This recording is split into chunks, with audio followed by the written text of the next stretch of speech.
At exactly 1:47 in the morning, a digital eye goes blind.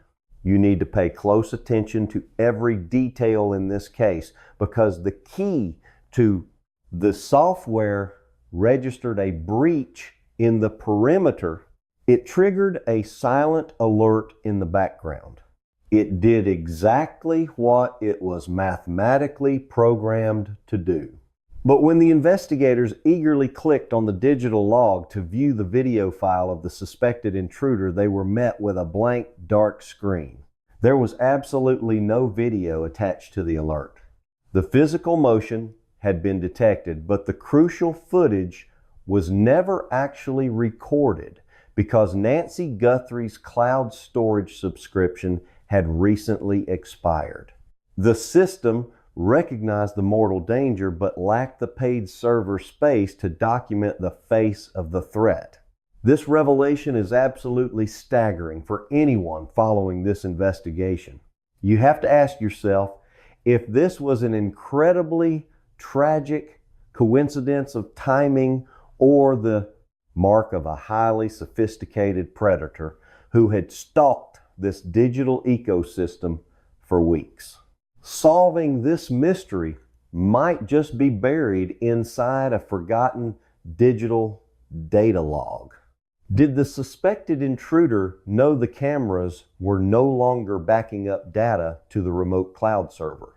Please let me know your theories on this expired cloud subscription detail in the comments section below, because I want to read your logical deductions regarding this massive and fatal security failure. The complete absence of this video file is the black hole at the very center of this entire investigation. The police possessed a precise timestamp of the intrusion at 2:12 in the morning. They knew exactly when the suspect was moving silently through the property, but they were entirely blind to his true identity. They could not see his face. They could not see his weapon. They could not see how he initially interacted with Nancy. The expired online subscription turned a modern smart home into a silent tomb. I encourage you to subscribe right now if you are fascinated by deep forensic investigations and the search for absolute truth. The perpetrator operated with a chilling level of confidence. He moved quickly through the shadows of a house he seemingly knew was unable to remember him. This was not a panicked burglary gone completely wrong. A random neighborhood thief breaks a window and frantically grabs a television. This alleged individual meticulously dismantled the surveillance grid before stepping 1 foot inside the structure. He neutralized the threat of discovery before executing his actual primary plan. The meticulous nature of this approach suggests a terrifying level of criminal premeditation. The seasoned investigators were staring at a digital timeline composed entirely of missing information. They possessed the exact timestamps of the digital murders, but absolutely nothing about the actual physical crime. With the primary security footage completely gone, the local authorities had to expand their search radius immediately and aggressively. The question we must answer is terrifyingly simple. What exactly happened in the shadows of those missing? Pima County Sheriff Chris Nanos took direct command of the rapidly escalating situation. He directed his numerous deputies to scour every single house in the surrounding neighborhood looking for any clue. They desperately needed a digital witness that had not been compromised by the perpetrator. They needed a camera looking at the right angle at the exact right time in the night. The massive breakthrough finally came from a motion-activated security camera mounted quietly in a neighboring backyard. This particular camera was not pointed directly at the Guthrie residence, but its wide field of view managed to capture a sliver of the suspect's escape route. The federal forensic video analyst went straight to work on the grainy and distorted night vision footage. They enhanced the deep shadows and stabilized the jumping frames. What eventually emerged from the digital noise was the chilling silhouette of the suspected perpetrator. The footage revealed an unknown male suspect standing approximately 5 feet 9 inches to 5 feet 10 inches tall with an average athletic build. Hours when an elderly woman vanished from her own home without a single physical trace left inside. He was completely obscured from head to toe. He wore a dark mask that covered his entire face and heavy material gloves that perfectly hid his hands and fingerprints. But the most distinct and identifiable detail caught by the backyard camera was the bag securely strapped to his shoulders. The alleged suspect was carrying a very specific piece of equipment, a 25-liter Ozark Trail hiker pack. This is a highly rugged outdoor backpack specifically designed for physical endurance and carrying heavy loads over rough and unforgiving terrain. This was definitely not a standard canvas duffel bag used for carrying stolen living room electronics or bedroom jewelry. It was a highly tactical choice made by someone preparing for a journey. The presence of this specific backpack changed the entire psychological profile of the unknown suspect. It heavily indicated preparation for a long and difficult physical extraction. It suggested that whatever he planned to take away from that house was going to require significant physical exertion and total visual concealment. We have to look at the timeline from the moment the garage door closed to the moment the heart monitor stopped sending its rhythmic pulse. The investigators scrutinized every single pixel of the unknown male figure. They looked for a noticeable limp. They looked for a distinctive walking gait. They looked for any brand logos on his clothing other than the prominently displayed backpack. But the man was essentially a ghost walking through the frame.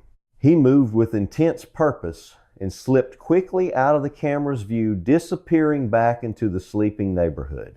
The backyard footage definitively confirmed the physical existence of the intruder, but it offered absolutely zero actionable intelligence regarding his actual legal identity. He had no visible face. He had no license plate on a vehicle. He left no human fingerprints inside the house because of the heavy gloves he intentionally wore. The physical crime scene at the house was a complete and utter dead end. The digital crime scene was wiped totally clean by an expired credit card payment. The digital tether was deliberately cut. A quiet life was violently interrupted. The investigators were rapidly running out of time and viable options. They desperately needed a mistake. They needed the suspect to have accidentally dropped something in his highly calculated retreat into the dark. The primary focus of the entire investigation immediately shifted from the house itself to the 2-mile radius surrounding the property. Search and rescue teams alongside highly trained bloodhound units combed the dry desert brush and the dusty roadside ditches. They were looking for discarded outer clothing. They were looking for the suspect's weapon. They were primarily looking for the 25-liter backpack. Every piece of random trash was carefully treated as potential forensic evidence. Every discarded item was heavily scrutinized and cataloged. The pressure from the national media was building rapidly by the hour. Savannah Guthrie's direct connection to the elderly victim meant the eyes of the entire country were fiercely focused on this single quiet neighborhood in Arizona. and the authorities are now desperately trying to read the blank spaces between the digital timestamps. Sheriff Chris Nanos and his dedicated team knew that the golden hour of the investigation had already long passed. They were operating in the desperate and frustrating aftermath where the trail grows significantly colder by the second. The ghost in the heavy backpack had seemingly executed a near-perfect extraction. He had defeated the digital security and easily evaded the physical police patrols. But no criminal act is truly perfect. The entire massive investigation was about to pivot entirely on a single microscopic biological error left behind in the dark. The expansive search grid finally yielded a critical breakthrough exactly 2 miles away from the quiet suburban crime scene. Nestled deep within the unforgiving desert brush, alongside an isolated stretch of road, investigators discovered a single discarded glove. It was an absolute visual match to the heavy hand coverings worn by the masked phantom caught on that brief snippet of neighborhood surveillance video. This seemingly insignificant piece of fabric was the exact biological vulnerability the investigative team had been desperately waiting for. Crime scene technicians carefully secured the item and rushed it to the state forensic laboratory to extract any microscopic trace evidence left behind in the dark. This is not just a standard case of a missing person. The scientists successfully isolated a complete and pristine genetic profile belonging to an unknown male subject. The tension in the command center broke for a brief moment as they submitted the sequence to the National Criminal Database, anticipating an immediate name and an address. But the system returned a completely blank result. The biological signature did not match any convicted felon or known offender in the Federal Registry. The man who orchestrated this silent intrusion was a total ghost, with no documented criminal history to betray his identity. As the forensic avenue temporarily stalled, an entirely different and far more sinister development was taking shape across the city. Multiple local television broadcasting stations suddenly received a highly disturbing electronic communication. It was a formal ransom demand explicitly requiring a massive financial transfer utilizing decentralized cryptocurrency. The anonymous author demanded Bitcoin in exchange for the safe return of the missing woman and established incredibly strict chronological deadlines. It is a forensic puzzle built entirely out of zeros and ones, out of lost Bluetooth connections and deliberately manipulated security grids. The message was laced with terrifying ultimatums regarding her ongoing physical safety if the financial demands were ignored or if law enforcement interference continued. Federal intelligence agents immediately seized control of these communications to analyze their digital origins and verify their absolute authenticity. They faced a terrifying analytical dilemma. Was this a legitimate extortion attempt originating directly from the cold-blooded kidnapper, or was it a sickeningly cruel hoax orchestrated by an internet opportunist watching the tragic news coverage unfold on television? If federal analysts authenticated this cryptocurrency demand, it would permanently shatter the original working hypothesis of a random botched robbery. A desperate neighborhood thief who accidentally startles an awake homeowner does not subsequently draft a highly encrypted digital extortion manifesto and distribute it to regional news anchors. This severe level of premeditation heavily implied that the masked intruder knew exactly who was sleeping inside that specific house.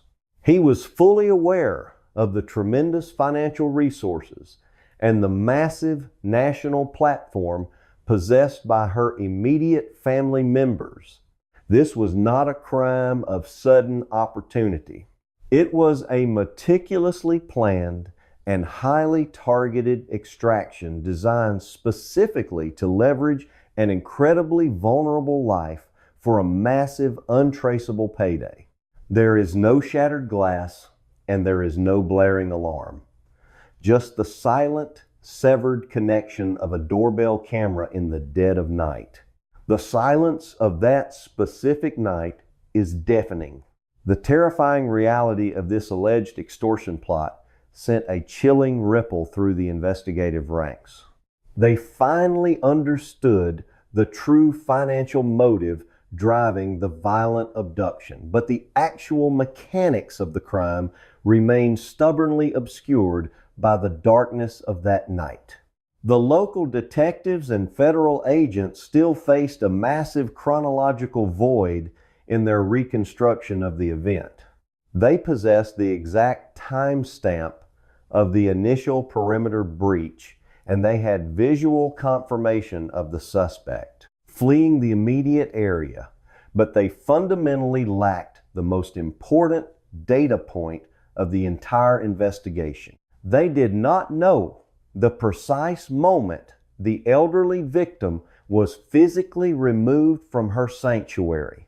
To find this ultimate answer, they had to abandon the physical evidence and return to the invisible world of Bluetooth frequencies and wireless medical telemetry.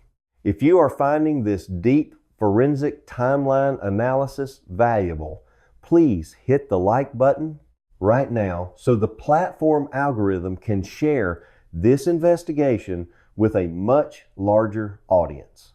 Increased public awareness is absolutely crucial when dealing with an active search and rescue operation of this magnitude. And as we break down the events of January 31st, 2026, we will see how quickly the authorities needed a definitive anchor point to understand the final horrific moments inside the residence. They were staring at an incomplete puzzle until they realized the victim herself was unknowingly broadcasting the exact climax of the attack through the machinery embedded in her chest. This realization forced the lead investigators to completely rethink their entire approach to the missing hours. They stopped looking outward at the street and started looking inward at the personal electronics left behind on the bedside table. The smartphone held the final terrible secret of that night, locked away in a mundane application status log. The digital silence was about to speak volumes, revealing a truth far darker than any physical evidence could ever convey, and answering the most haunting question of the entire case. The timeline was finally ready to break wide open. To understand the absolute horror of the final missing hour, we must examine the fundamental mechanics of modern cardiological monitoring. Total domestic safety can completely evaporate into thin air, leaving investigators with nothing but questions. The specialized internal device regulating the victim was designed to communicate perpetually with a dedicated mobile application installed on her personal smartphone. This intricate digital handshake occurs constantly throughout the day and night over a standard localized wireless frequency. It requires extreme physical proximity to function correctly, usually maintaining a maximum operational radius of just 30 to 40 feet. As long as the patient remains within that invisible electronic bubble, the data flows seamlessly and the application registers a healthy, synchronized connection. When the police initially searched the violated home, they discovered her personal smartphone resting completely undisturbed on a piece of furniture. It had never moved from its designated location. But when federal cyber experts painstakingly extracted the diagnostic logs from that specific medical application, they uncovered a catastrophic event recorded exactly at 2:28 in the morning. At that precise second, the steady rhythmic stream of internal biometric data abruptly and permanently ceased. The software registered a critical connection failure. It attempted to ping the internal hardware to reestablish the vital link, but the returning signal was met with absolute silence. Before the cameras went dark and the alarms fell silent, there was only the quiet routine of a quiet neighborhood in Tucson, Arizona. The wireless tether was completely severed.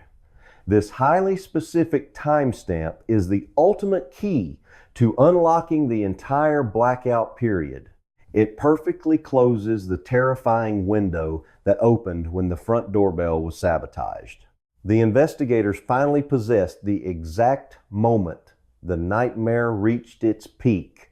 But the clinical nature of this digital disconnection presents two distinctly different and equally horrifying realities. The first technical explanation is purely geographical.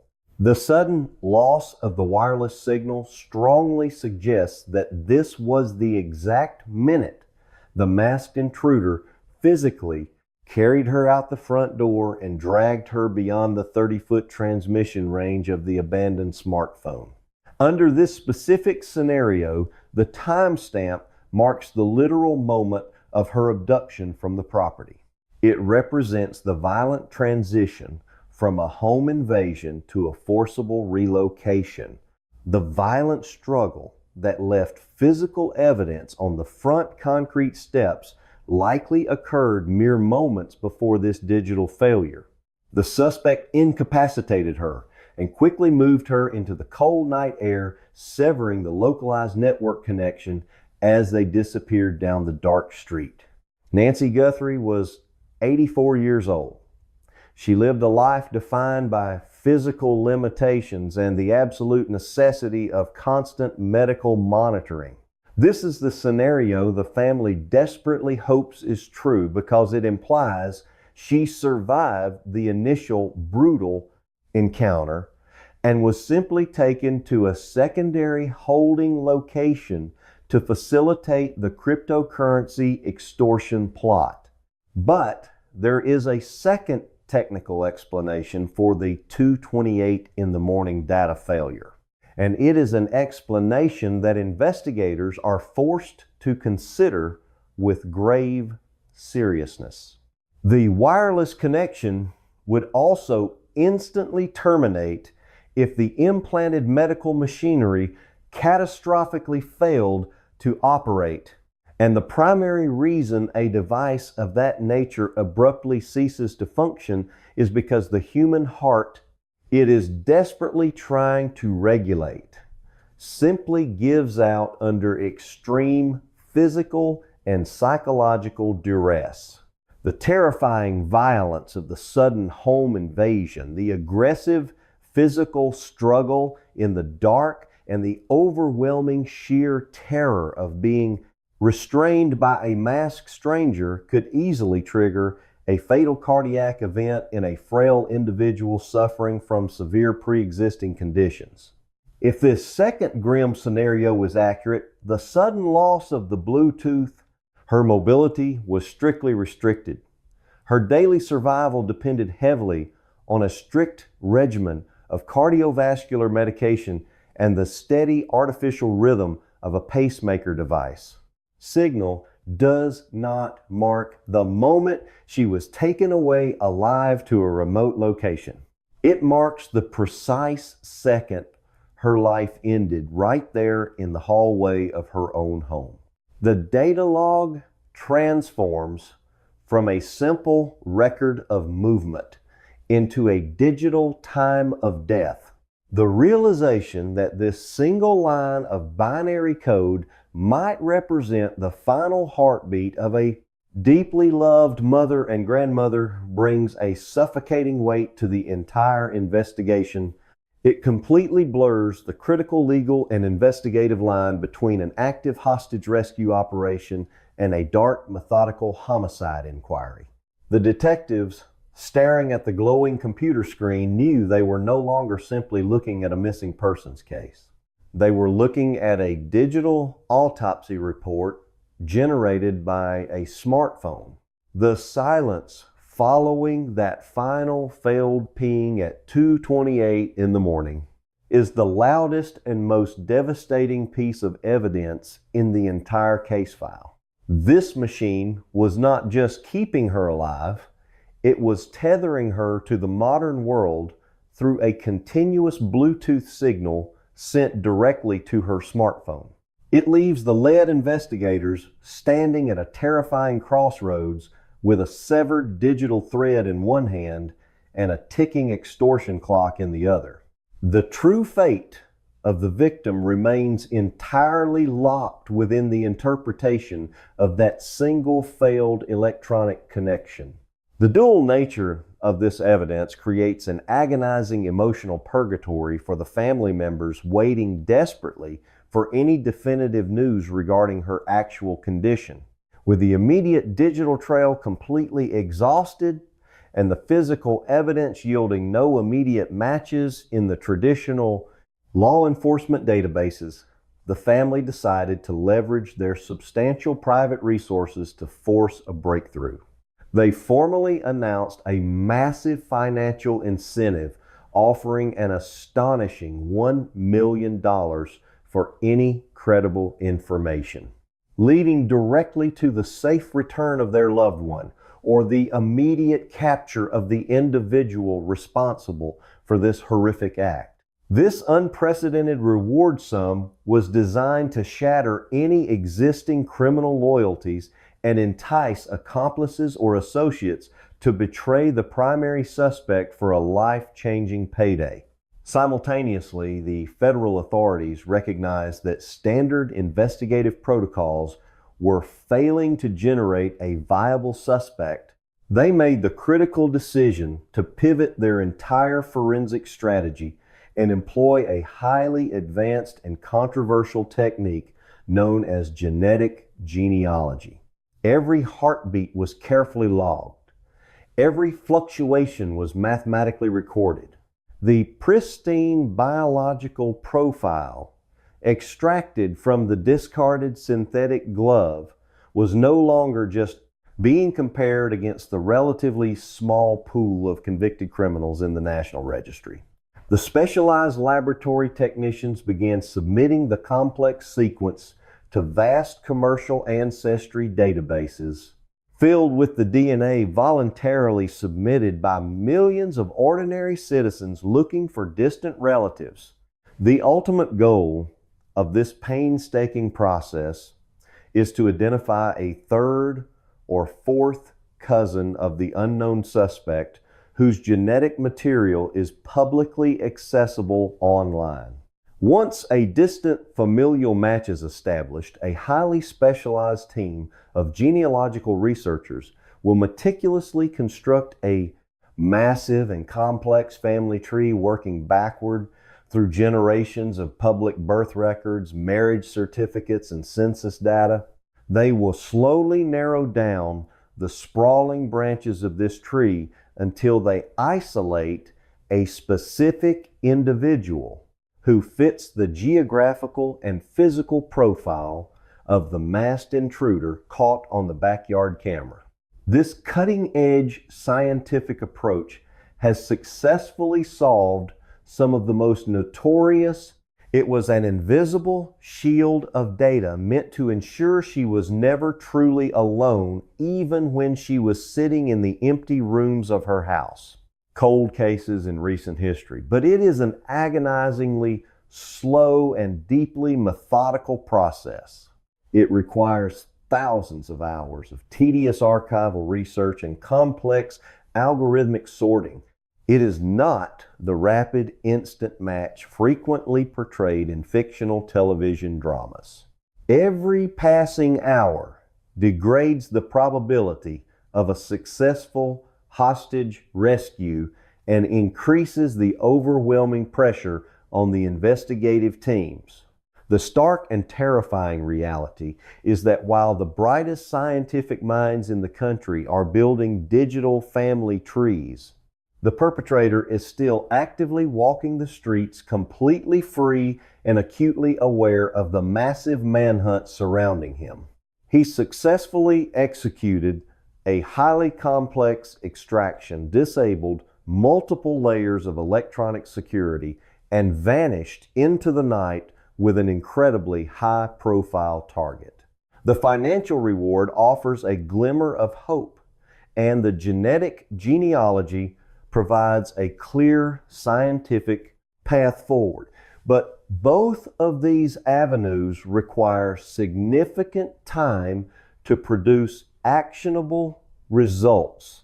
Time is the one luxury the authorities absolutely do not possess when dealing with an 84. But Nancy was not just an ordinary 84-year-old woman living out her twilight years in complete obscurity.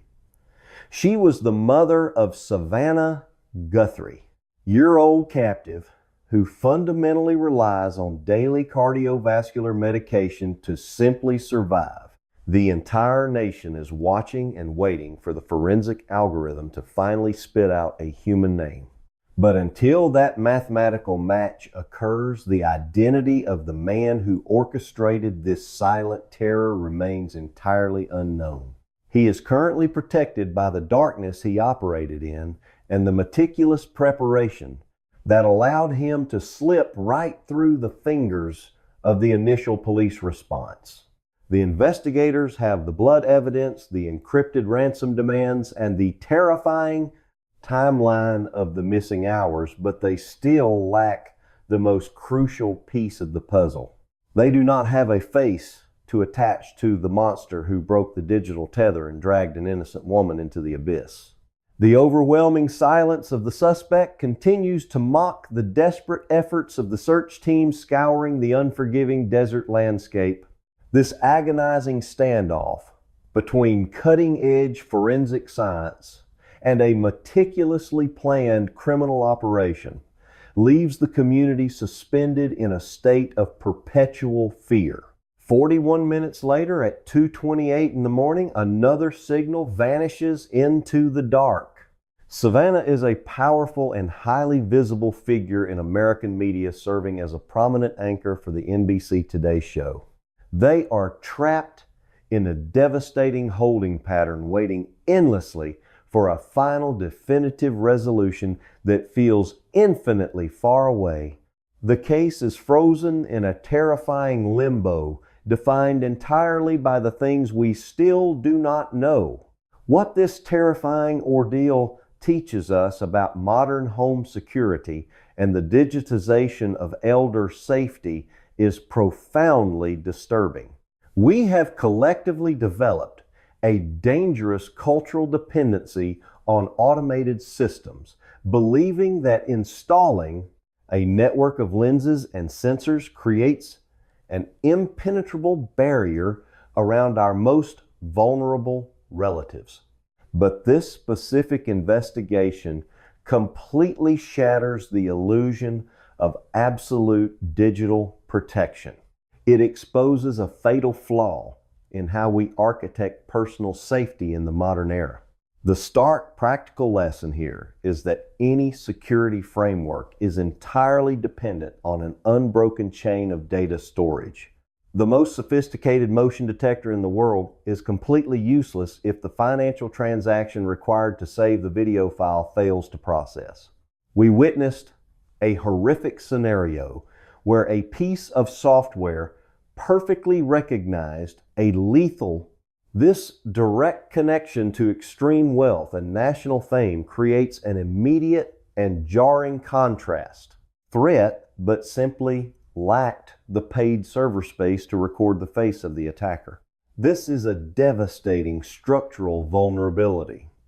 Furthermore, this tragedy forces us to reevaluate how we monitor the elderly. We assume that linking medical telemetry directly to a smartphone guarantees an immediate emergency response. However, we must acknowledge that in the hands of a highly calculating and technologically literate predator, these exact same digital footprints become weapons. An intelligent intruder does not view these interconnected devices as obstacles. They view them as an interconnected map, highlighting exactly where the security grid is weak and precisely when the digital eyes are blinded.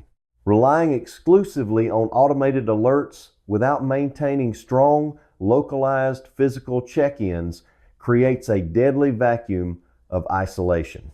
Technology can only notify us of a perimeter breach after the sanctuary has already been compromised. It cannot physically stop a monster from stepping through the door when the electronic systems fail to execute their defensive functions. It merely documents the disaster as it unfolds. On one side, you have a frail woman whose physical world has shrunk to the size of her. The devastating silence of those missing hours continues to haunt this investigation. The authorities are still waiting for a single microscopic trace of genetic material to finally assign a human identity to the masked phantom. The case remains wide open and heavily dependent on forensic science to decode the biological evidence left behind on the desert road. But as we desperately wait for the algorithmic database to find a definitive match, there is one massive, unexamined clue staring right at us. Why did this highly organized perpetrator actively choose to carry a 25-liter outdoor hiking pack into a purely suburban residential neighborhood? That specific piece of rugged tactical gear was obviously chosen for a very specific geographical reason. It strongly indicates a meticulously planned physical extraction into a hostile and unforgiving environment far beyond the paved city streets. We will perform a deep geographical profiling analysis based entirely on the carrying capacity and the structural design of that specific backpack in our video next week. You need to turn on your notification bell right now so you do not miss that critical investigation. I am your host, Liam, and you are watching Shadows Living Room, and on the other side you have a direct bloodline to television royalty. It is a dynamic that casts a long and dangerous shadow over a quiet suburban street. It automatically creates a psychological profile. It ultimately builds a target. On the evening of January 31st, 2026, Nancy took an Uber transportation vehicle to have dinner at the home of her daughter Annie. It was a normal family gathering filled with conversation. At 9:48 in the evening, her son-in-law Tommaso Cioni drove her back to her Tucson residence. He waited patiently in the driveway, ensuring she made it inside safely. But this second signal does not belong to a piece of home security equipment mounted on a wall. At exactly 9:50 in the evening, the heavy metal door of the garage slowly descended and locked securely into place. Tommaso drove away. Nancy was alone inside a locked house, surrounded by motion sensors and digital security networks. It should have been the safest place on the planet. But the modern smart home relies entirely on invisible frequencies. It requires uninterrupted power and active subscriptions and constant network synchronization. When you strip away the wooden walls and the glass doors, you are left with a fragile web of internet protocols. As the clock moved past 10 in the evening, the neighborhood grew completely quiet. The street lights cast long, static shadows over the driveway. Inside the house, the pacemaker continued to send its steady, reassuring pulses to the smartphone resting quietly on a table. Everything appeared completely normal. But the very systems designed to keep the outside world away were about to be turned against her. It belongs to a medical application connected directly to an 84-year-old woman. The digital fortress was actually a fragile glass house. And out there in the dark of the Arizona night, someone knew exactly how to shatter it without making a single audible sound. The morning of February 1st, 2026 arrived with an eerie and unsettling stillness. Sunday mornings for Nancy Guthrie always followed a strict and highly predictable schedule. She was a devout woman who reportedly never missed her scheduled online church service. The virtual congregation was a vital part of her weekly routine. But as the clock struck 11:56 in the morning, her family realized she had not logged on to the platform. The digital square where her face should have been remained totally dark. For an 84-year-old woman with severe heart conditions, a sudden break-in routine is never just a simple oversight. It is an immediate medical emergency. It is the vital data stream from her pacemaker. The family scrambled to contact her, but the phone simply rang out into the empty house, echoing against the walls. Panic set in rapidly. They rushed to the Tucson residence, arriving with the desperate hope that she had merely overslept or temporarily misplaced her electronic device. But what they found waiting for them at the house shattered any remaining hope of a simple medical event. By 12:15 in the afternoon, local police officers were swarming the property. The scene presented to the arriving officers was profoundly disturbing. The front door did not appear to be violently breached. There were no smashed windows or splintered wooden door frames to indicate a chaotic and loud home invasion. But on the front porch, lying in stark contrast to the quiet suburban setting, was a highly visible smear of blood. The area around the porch showed distinct signs of a violent physical struggle. Forensic technicians were immediately called to the scene to secure the biological evidence before the elements could destroy it. Welcome back to Shadows with Liam, where today we are dissecting every single minute of a timeline that defies all logical explanation. Subsequent DNA testing confirmed the absolute worst fears of the family. The blood found on the porch belonged to Nancy Guthrie. The reality of the situation was completely terrifying. This was definitely not a medical emergency. She had not suffered a heart attack in her sleep. The physical evidence indicated that an 84-year-old woman with limited mobility had been forcefully removed from her home against her will. The blood meant she was physically injured before she was taken away into the unknown. The lack of forced entry raised chilling and unanswerable questions. How did the perpetrator manage to get inside the locked structure? Why would someone target a frail, elderly woman in such a brutal and calculating manner? And more importantly, how could a physical altercation severe enough to draw blood occur without alerting a single neighbor sleeping nearby? The quiet Tucson street offered absolutely no answers. We are looking at a blackout period of roughly 4 hours, where the very technology designed the house was immediately treated as a major crime scene. Bright yellow evidence markers were placed carefully along the concrete porch. Thousands of photographs were taken of every inch of the doorway. The police canvassed the entire area, knocking on doors and asking if anyone had heard screams or seen unfamiliar vehicles during the dark hours of the night. But the physical evidence simply ended at the edge of the driveway.